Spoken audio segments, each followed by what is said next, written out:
When faced with a padlock lockout, the HPC Padlock Shim Pick set is a great alternative to picking or destroying the padlock.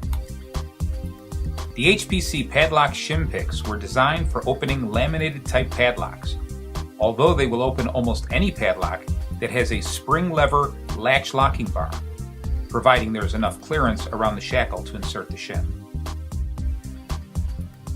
High security padlocks with stationary ball bearing type latches cannot be defeated with these shim picks.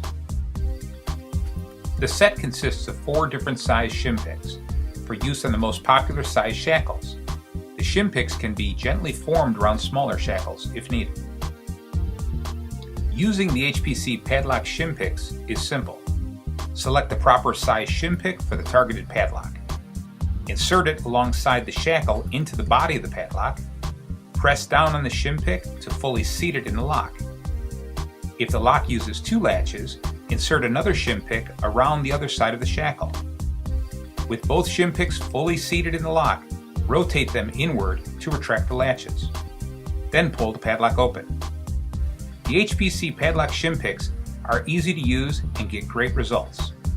Contact your authorized HPC distributor and ask for HPC Padlock Shim Picks, number PSA 20.